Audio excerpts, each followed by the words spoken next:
그래서 이 베드로를 통해서 제가 배운 것은 이제 주님이 우리의 영원한 부르심, 우리의 부르심 뭐냐면 주님이 지난 시간에 말씀했던 것처럼 가장 크고 첫째 되는 계명에 대해서 예수님 말씀하셨잖아요. 내 마음을 다하고 뜻을 다하고 성품을 다하고 목숨을 다하여 내 하나님을 사랑하라. 그런 사랑을 저와 여러분이 받고 있기 때문에 저와 여러분이 먼저 깨달아야 될 것, 첫 번째 넘버원, 나를 향한 부르심, 나를 향한 그 영원한 부르심, 그 부르심 뭐냐면 하나님을 마음을 다하고 성품을 다하고 뜻을 다하고 목숨을 다해 하나님을 사랑하는 존재로 저와 여러분이 그렇게 지음을 받았어요. 할렐루야. 이게 얼마나 감사한 일을 했어요. 그래서 여러분, 우리가 생일날을 셀러브레이트 하지만 왜 태어난지 아는 날, 내 생의 목적을 깨닫는 날, 생목일이라 그럴까요? 생목일을 깨닫는 게 참 중요하다고 그랬잖아요. 그렇죠? 그러니까 내가 하나님 앞에 어떤 존재냐면 하나님의 사랑받는 존재죠. 하나님의 마음을 다하고 뜻을 다하고 성품을 다하여 사랑받는 존재라는 것을 베드로는 깨달은 거예요. 실패 속에서 아주 바닥을 칠 때, 여러분 베드로가 잘하고 뭔가 아주 그냥 제자들보다 뛰어난 헌신을 할 때, 그때 베드로가 깨달은 게 아니었어요. 하나님의 사랑을 아주 바닥을 칠 때, 이때가 아주 하나님의 사랑을 깨달을 때 좋을 때입니다. 사실은요. 하나님의 사랑을 깨달을 때 가장 좋을 때는 뭐냐면 탕자가 돌아왔을 때예요. 큰아들은 너무 잘한 게 많아가지고, 자기가 잘한 게 많아가지고 깨닫지를 못해. 내가 이렇게 잘한 게 많으니까 아버지가 나를 사랑하지, 이렇게 생각하기 쉽단 말이에요. 우리 인간들이. 언제 하나님의 사랑을 가장 그래서 하나님 우리를 아주 바닥에까지 실패를 경험하게 한 이유가 뭐냐면 우리에게는 공로, 자격이 전혀 없는 자구나. 내가 하나님 앞에 사랑받을 짓을 해서 하나님이 나를 사랑하는 것이 아니구나 사실을 아주 뼛속까지 깨달으려면 우리가 철저하게 바닥을 경험해야 되는 이유가 거기 있어요. 그래서 베드로가 하나님의 그 첫 번째 부르심을 깨닫는 거죠. 하나님 나를 이렇게 사랑하고 나도 하나님을 그렇게 사랑하는 존재로 주님이 나를 부르셨구나. 그래서 우리가 하나님을 사랑하는 것은 이것도 하나님 우리를 먼저 사랑하셨기 때문에, 이것도 하나님 우리를 먼저 이렇게 사랑하시기 때문에 그런 사랑받은 자로 우리가 하나님 앞에 반응하는 것입니다. 영원토록 정성 다하여서 하나님 우리를 사랑하시기 때문에 이제 우리도 영원토록 정성 다하여 하나님을 사랑하는 자가 될 거예요. 이것이 저와 여러분의 운명이에요. 이게 첫 번째 부르심이에요. 그래서 예수님도 그랬잖아요. 요한복음 17장 보면 내게 주신 사람들도 나 있는 곳에 함께 하셔서 아버지께서 내게 주신 영광을 저들도 보기를 원하나이다. desire. 그러니까 저와 여러분이 예수님 계시는 천국에서 예수님의 영광을 바라볼 때, 예수님의 아름다움을 바라볼 때 우리의 마음은 완전히 사로잡힌 바 되어서 예수님을 사랑하지 않고는 견딜 수 없을 거예요. 우리가 마음을 다하여 뜻을 다하여 성품을 다하여 그냥 그때는 그 영광을 바라보기 때문에 그렇게 우리가 주님처럼 변화버릴 거예요. 이것이 저와 여러분이 하나님이 저와 여러분을 창조하신 목적이고 이것이 첫 번째 가장 중요한 계명이요 부르심이에요. 그래서 이 부르심을 저와 여러분이 위해서 우리는 이 부르심이 이 부르심은 영원한 거예요. 그래서 사명은 영원하지가 않아요. 이 땅에서 우리가 육체가 있는 동안에 이 땅에서 주님이, 이건 다른 말로 말하자면 홈워크예요. 숙제예요. 숙제. 하나님의 숙제가 뭐 영원합니까? 숙제는 내가 이 땅에 살면서 주님이 하라고 명하신 것을 행하는 것이 사명이에요. 그렇죠? 그러니까 내게 주신 지금 삶의 자리에 사명이 다 있어요. 왜냐하면 나에게 맡긴 것이 있기 때문에. 내게 또 자녀를 주시고 가정을 주시고 직장을 주시고 또 교회에서 직분을 주시고 또 주님이 마음속에 이렇게 그 부담을 주시고, 그래서 감당해야 할 사명은 각자가 다 다르고 그 사명을 잘 감당하는 것이 우리가 또 해야 할 일이죠. 베드로에게 이제 첫 번째 부르심을 깨닫는 거죠. 하나님이 여러분 착각하지 마세요. 이 부르심과 사명을 잘 깨닫는 게 중요해요. 왜냐하면 사명 잘 감당 못하면 주님이 우리를 잘 안 사랑하실 것 같은 그런 착각을 우리가 해요.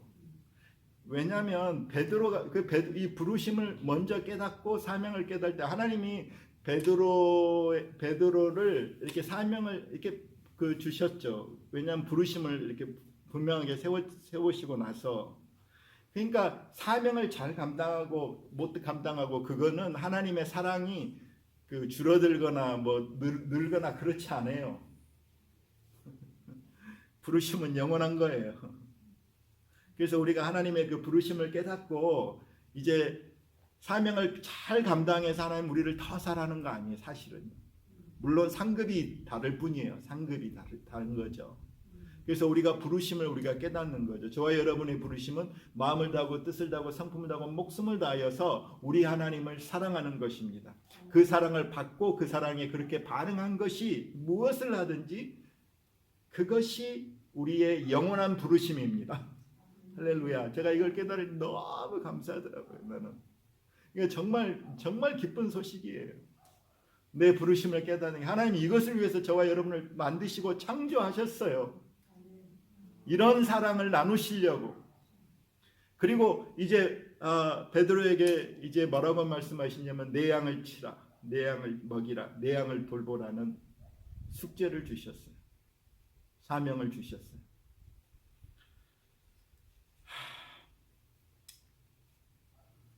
이때 이제 오늘 이 말씀 보면 베드로는 이 사명을 받을 때 참 오늘날 이 교회에 대한 교회관이 이렇게 많이 흔들려서 이 다 목사 책임입니다. 오늘 성경을 통해서 오늘 보면 이 교회의 아름다운 영광을 성경을 통해서 보기를 원합니다. 이 교회에 다 애증이 있잖아요, 우리에게. 근데 내 양을 먹이라, 내 양을 치라, 내 양을 돌보라는 그 예수님의 사명을 베드로는 직접 예수님께 받은 사람이잖아요. 이제 그 마음을 받고 나서 또 장로들에게 함께 동력자 된 장로들에게 하나님의 양무리를 먹이라 치라 그렇게 말씀하셨잖아요. 그러니까 이 땅에서 베드로는 그 교회가 무엇인지 아는 거죠. 그러니까 주님이 베드로에게 3번씩이나 사명을 주셨어요. 확증해서. 그 뭐냐면 주님의 모든 관심이 어디에 있다? 모든 사랑이 어디에 있다? 교회에 있다는 사실을, 양들에게 있다는 사실을 주님이 말씀해 주시고, 또 한편으로 우리가 보이지 않는 하나님을 어떻게 사랑해요? 보이지 않는 주님을 어떻게 사랑해요? 그 사랑을 표현하는 방법이 뭐냐면 하나님의 양들, 예수님의 양들, 하나님의 교회를 사랑하는 것이 주님이 동일시하고 있어요. 성경에 보면 교회를 사랑하는 것이 주님을 사랑하는 것으로 동일시하고 있고, 교회를 핍박할 때에 사울에게 나타나서 사울아 사울아 왜 교회를 핍박하느냐 이렇게 말하지 않았어요. 어떻게 표현했어요? 왜 나를 핍박하느냐고 이렇게 예수님이 동일시했어요.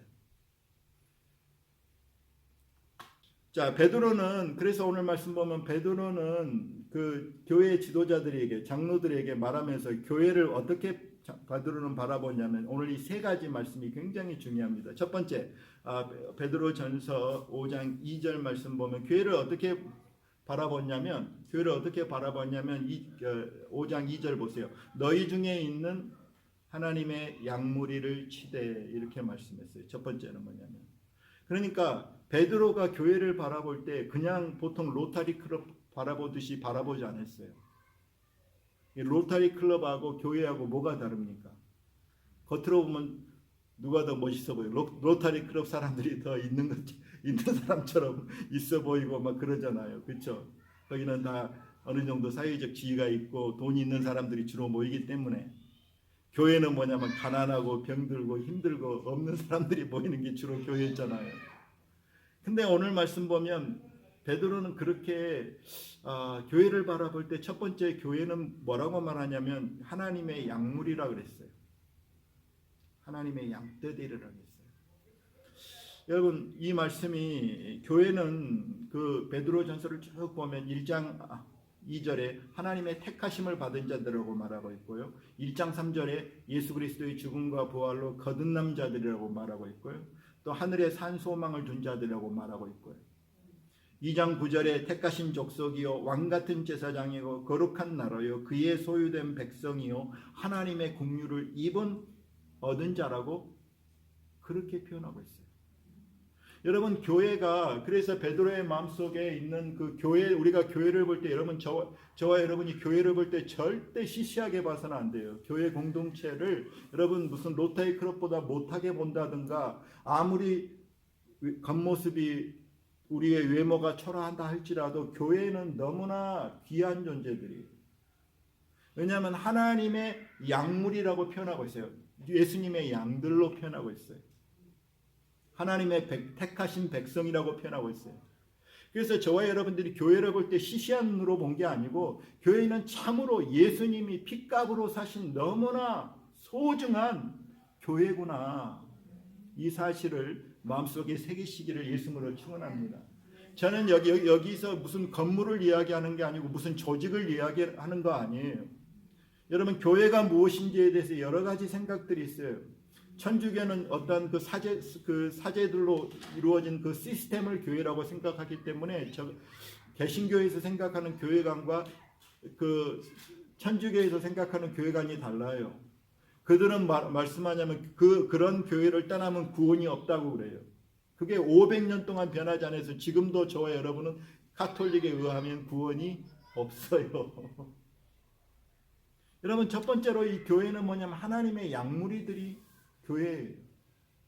그래서 마지막 때 하나님이 이렇게 오늘 5장 1절에 보면 양과 목자의 관계로 이렇게 설명을 하는데 마지막 때에 이제 예수님이 우리는 구원자로 예수님을 또 왕으로 하지만 이 마지막 때에 이 말세가 되면 예수님이 오실 그 세대가 되면 예수님이 자신을 어떻게 계시하신다고 성경에 보냐면 예수님은 자신을 신랑으로 그분은 구세주고 그분은 왕이신데 신부를 향한 열정적인 사랑을 가지신 신랑으로 자신을 계시하세요.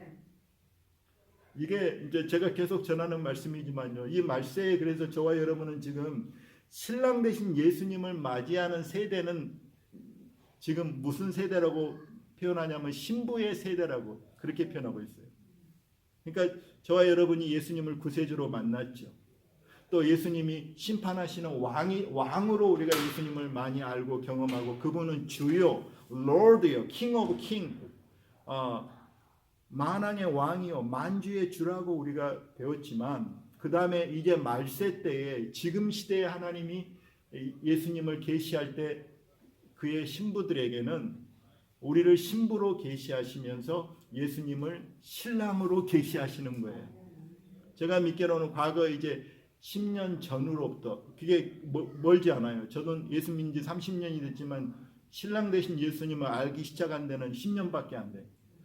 최근에 예수님이 오실 이 마지막 때에 그 신랑 되신 그 예수님이 전 세계 교회에 지금 계시되고 있어요. 그래서 저와 여러분은 지금 신부의 세대를 살고 있는 거예요. 그래서 저와 여러분 신부를 어떻게 하냐면 신랑 되신 예수님을 만나고 알게 될 때 우리는 하나님이 나를 신부로 부르시는구나라는 것을 깨닫게 되는 거예요. 신랑 되신 내 구주가 왕이시요 심판장이시요 구세주에서 더 나아가서 그분이 나를 끔찍이도 사랑하시는 열정으로 살아가시는 신부로 나를 세우시는구나를 저 여러분이 이 마지막 때에 주님이 알게 하신다 이 말이죠. 저도 이 사실을 하나님이 인도하실 때에 실패들을 통해서 이렇게 하나님이 가르쳐 주십니다. 내가 추구했던 것들이 다 안 됐을 때 하나님 나를 부르시는 그 부르심에 대해서 내가 의문을 갖고 하나님 앞에 기도했을 때 하나님이 이 계시를 열어주기 시작하신 거예요. 그래서 제가 이 교회를 바라볼 때 저는 교회를 바라볼 때 집사님들에게 늘 고백하는 말이지만 저는 교회를 바라볼 때 이제 하나님의 양무리들 여러 가지 표현이 있어요. 하나님의 자녀들 왕같은 제사장 이러지만 지금 이제 마지막 때 저는 교회를 하나님의 신부들로 저는 봅니다. 주님의 신부들이에요. 그러니까 이 한 분 한 분이 얼마나 귀한지 몰라요. 이 보통 귀한 분들이 아니죠. 그 주님이 말씀하시잖아요. 이 소자 중에 지극히 작은 자 하나에게 한 것이 누구에게 한 것이다? 나에게 행한 것이다. 그래서 제가 정말 수년 동안 지치지 않고 우리 작은 무리를 기쁨으로 이렇게 지금까지 사역을 해온 것은 뭐 때문이냐면 하나님이 여러분 한 분 한 분이 아름다운 신부이시고 귀한 신부로 이렇게 신부된 교회의 아름다움을 보게 하셨기 때문에 저는 그렇게 사이즈에 상관없이 지금까지 이렇게 오늘 영광스러운 교회의 영광을 본 거예요. 지금 우리는 그 눈을 잃어버렸어요. 많은 목회자들이 잃어버렸어요. 교회는 너무 하나님이 핏값으로 사신 하나님의 자녀들일 뿐만 아니라 예수님이 한 사람 한 사람을 참 열정적으로 사랑하시는 그 신부된 교회가 이 마지막 때의 교회의 정체성인 줄 믿습니다. 여러분 이 마지막 때 이 정체성을 회복해야 돼요. 그리고 그렇게 주님을 신랑이 얼마나 나를 사랑하신지를 알고 나도 그 사랑에 이렇게 반응해서 연합하는 것이 저와 여러분의 목적이 되어야 될 줄 믿습니다. 두 번째로는 하나님의 양무리를 치는데 이 양무리를 치는데 하나님의 양무리를 치는데 이 양무리가 너무나 귀하기 때문에 보통 회사 다니시는지 교회를 섬기라고 그렇게 말하는 거 아니에요. 오늘 말씀 보면 세 가지로 말해요. 억지로 하지 말고 하나님의 뜻을 따라 자원함으로. 여기 보세요. 회사는 때로는 가기 싫어도 가야 되죠. 억지로 해야 되죠. 그렇지만 이 하나님의 양무리를 돌보는 것은 절대 억지로 못해요. 억지로 하면 그게 영광스럽지가 않아요. 왜냐하면 너무나 귀한 일이기 때문에 우리가 세상에 이거는 뭐냐면 이 귀한 사역이기 때문에 하나님의 양무리를 돌보는 것은 너무나 귀한 일이기 때문에 억지로 하는 게 아니고 이거는 정말 하나님을 기쁘시게 하는 마음으로 하나님의 뜻을 따라 자원함으로 하고 어떤 이익을 추구하기 위해서 이 사명을 감당하는 것이 아니고 기쁨으로 기꺼이 이 사명을 감당해라. 이렇게 할 수 있는 이유가 뭐냐면 이렇게 할 수 있는 이유가 뭐냐면 돈도 안 되는데 세상 말로 돈도 안 되는데 어떻게 이렇게 열심히 하겠어요? 어떻게 이렇게 자원함으로 하겠어요? 그게 뭐냐면요. 오늘 말씀 보면 이 하나님의 양무리가 너무나 귀한 존재들이기 때문에 그렇다 이 말이죠. 그리고 이 사명을 말씀하신 게 베드로가 주님이 그렇게 말씀하셨어요. 내 양을 돌보라고 이렇게 말씀해요. 이건 비교할 수 없는 세상 직장인하고 비교할 수 없어요. 이 직분은. 여러분 목사님들이 이렇게 교회에서 이렇게 교회에서 이렇게 매달마다 이렇게 돈을 주잖아요. 그걸 뭐라고 부릅니까? 생각해 보셨어요? 목사님들도 월급 받고 사십니까? 아니면 월급 받는다 그럽니까? 뭐라고 말하던가요? 왜 월급이라는 말을 안 쓰고 사례비라는 말을 쓰신지 아십니까? 우리가요 목사님들은 사례비라고 그래요. 절대 월급이라 안 그래요. 왜냐하면 이게 월급 받고 하는 일이 그 가치가 이 하나님의 그 교회를 섬긴다는 것이 얼마나 소중하고 귀한 일이기 때문에 월급으로 해결될 일이 아니에요. 최근에 제가 보니까 그 추사 김정희가 그렸던 세한도를 이제 국가에 기증을 했어요. 어떤 그 손창근이라는 그 할아버지가. 근데 이 그 세한도라는 추사 김정희가 그린 그림이 무가지보, 그러니까 돈으로 매길 수 없는 그 가치를 매길 수 없는 그 보물이래요. 그 무가지보래요. 그런 말이. 그래서 이 사람이 이렇게 사람들이 이렇게 그런 걸 이렇게 평가하는 사람들이 적어도 뭐 1,000억 가격으로 따진다면 1,000억 이상의 그런 가치를 주고 살 수 있는 그런 건데 이게 가치를 따질 수 없기 때문에 그냥 내가 이거 팔았다 이게 아니고 그냥 기증을 해버린 거예요. 돈 하나도 안 받고. 이게 너무나 소중한 거기 때문에 돈으로 이렇게 가격을 채울 수가 없기 때문에. 그와 마찬가지로 오늘 이 말씀을 보면 이제 이 일이 너무나 거룩한 귀한 일이기 때문에 어떻게 그냥 월급으로 책정할 수 없는 일이기 때문에 월급이란 표현을 쓰지 않고 감사해서 그 귀한 일에 수고한 것에 대한 감사해서 그냥 감사함으로 드리는 그 사렙이라고 그렇게 표현하는 것입니다. 어떻게 보면 정신적으로 맞는 거죠. 네? 하나님이 교회 보니까 미국에서 보니까 돈 많은 장로님들이 헌금해 가지고 자기가 헌금해서 인플로이처럼 그렇게 생각하는 것은 성경을 몰라서 그리고 성경을 가르치지 않아서 그래요. 하나님의 종들 여기 보면 하나님의 종들 하나님이 공급하시고 책임지세요. 하나님이 공급하시고 책임지세요.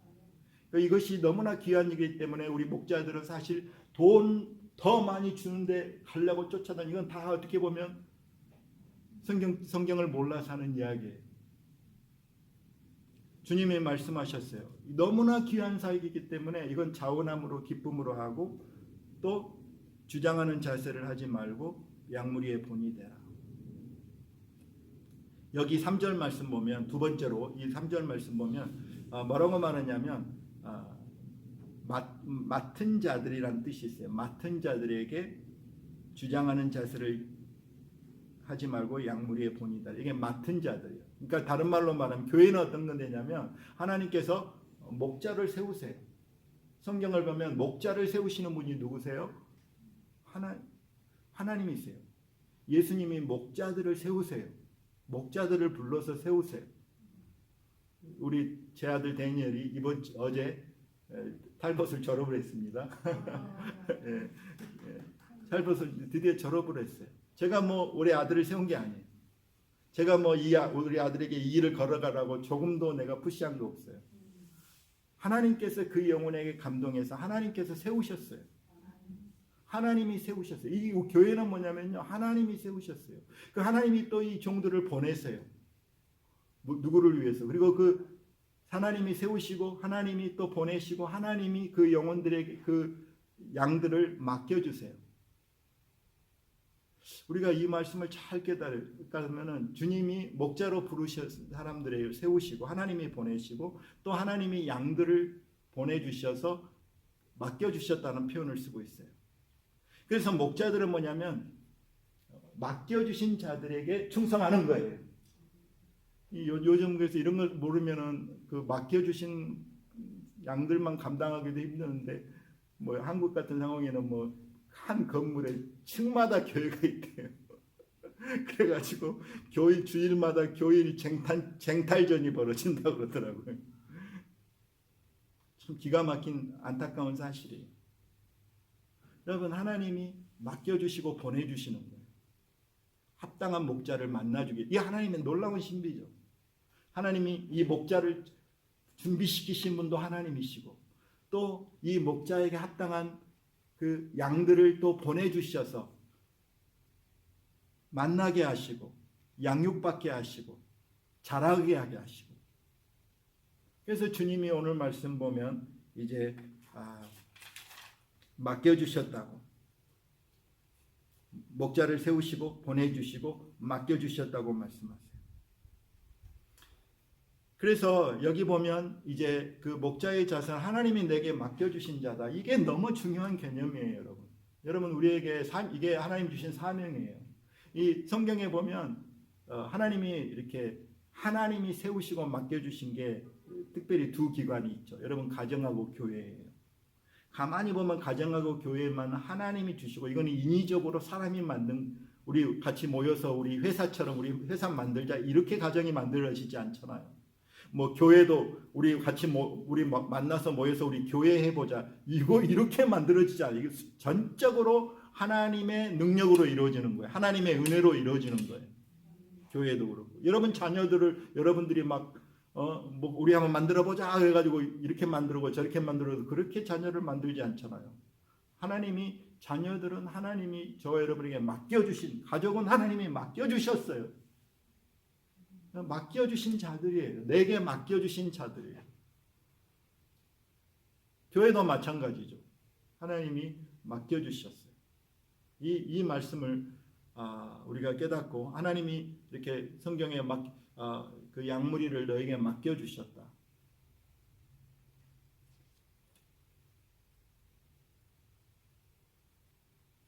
그래서 참 그 하나님의 사람들은 종들은 주님이 가란 곳에 가는 거예요.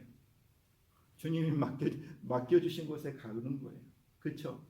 여러분, 그래서 우리가 한국교회를 생각해 보면요, 우리가 하나님께 너무 감사하고 한국교회 초기에 선교사님들을 이렇게 한국에 이름도 없고 빛도 없고 그냥 완전히 아골골짝 같은 데가 한국이었어요.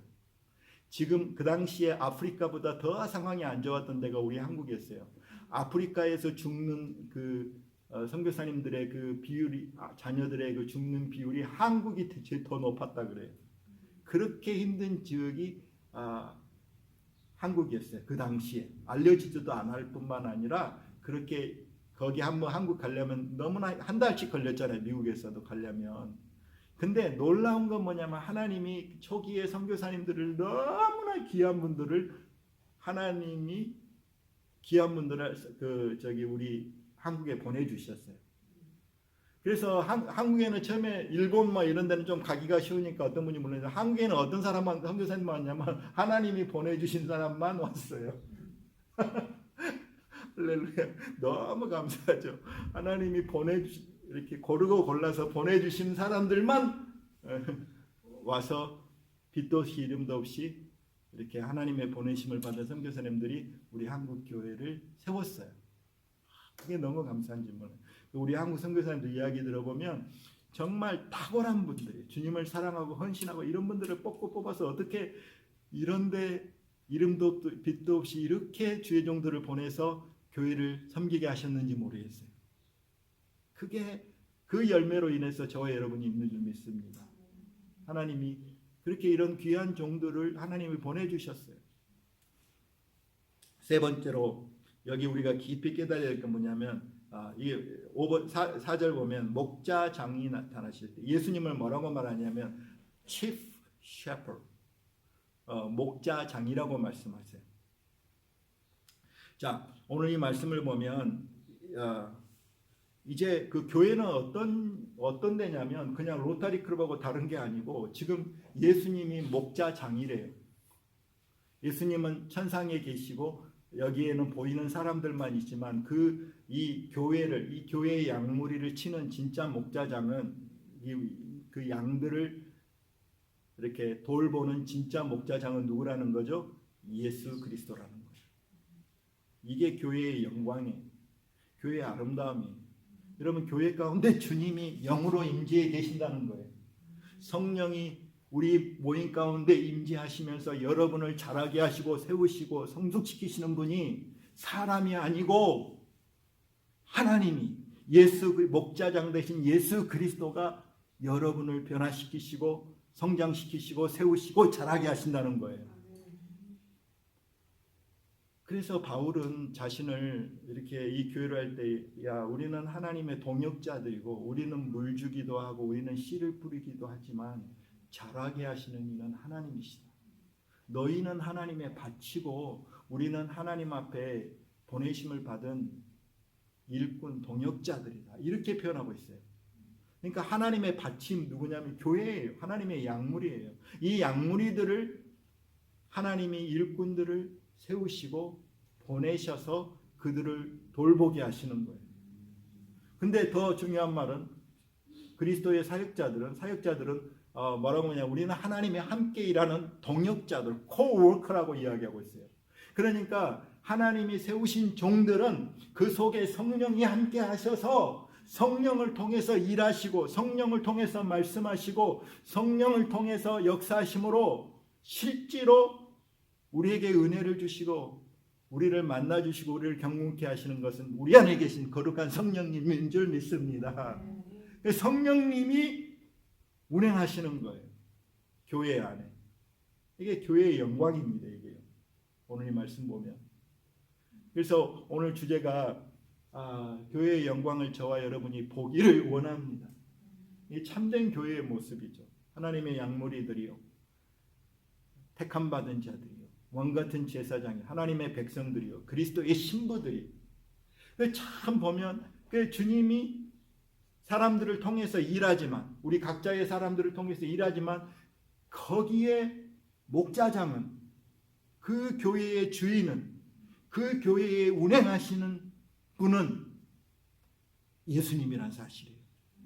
이 사실을 이렇게 우리가 보기를 원합니다. 기도하는 것이 뭐냐면, 저는 하나님, 제가 설교를 잘하게 해주세요 이렇게 기도하는 게 아니고, 하나님, 우리 한 사람 한 사람을 주님이 만나주세요. 우리 한 사람 한 사람을 이 곳에서 만나주세요. 이 기도를 항상 하는 거죠. 왜냐하면 여러분, 아가서 6장을 보면 이제 신부가 그 신랑을 찾습니다. 막 신랑이 어디 계신지를 찾아요. 근데 신랑이 어디 계신지 아세요? 아가서 6장을 보면,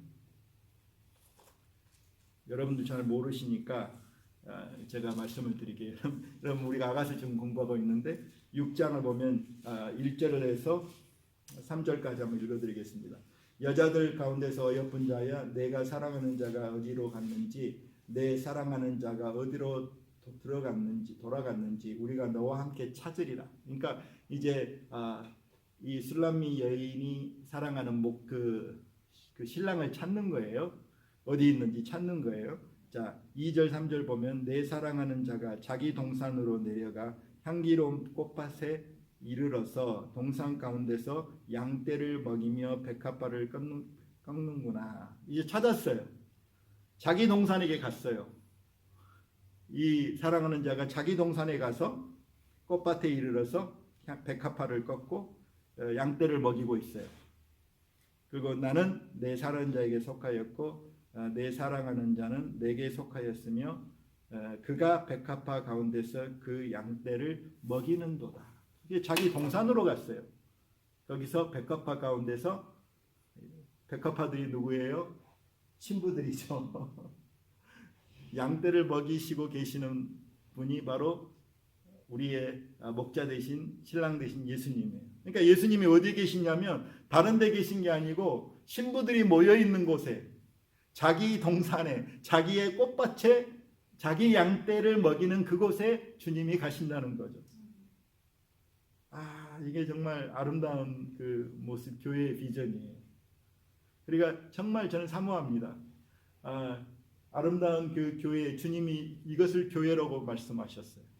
그래서 우리가 성경에 보면 교회 가운데 주님의 성령이 임재하셔서, 친히 운행하셔서, 성령이 그 가운데 임재하셔서 주님을 배우고 주님을 알고 주님과 교제하고 주님을 만나지 않습니까? 주님의 목장이죠. 예수님의 목장. 그런 그 사역과 교회를 꿈꾸고, 이것이 성경적인 교회관입니다.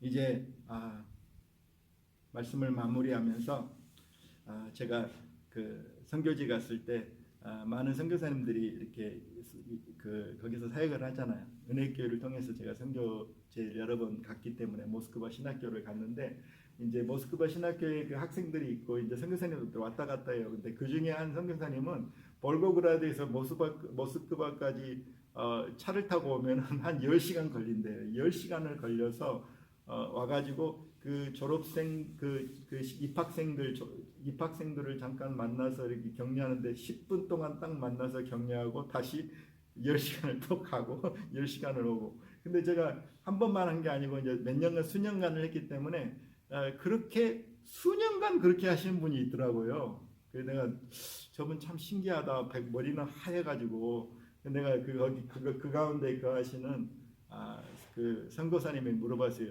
이제 그분 성함이 조일캠 그 선교사님인데 볼고그라드에서 지금도 계십니다.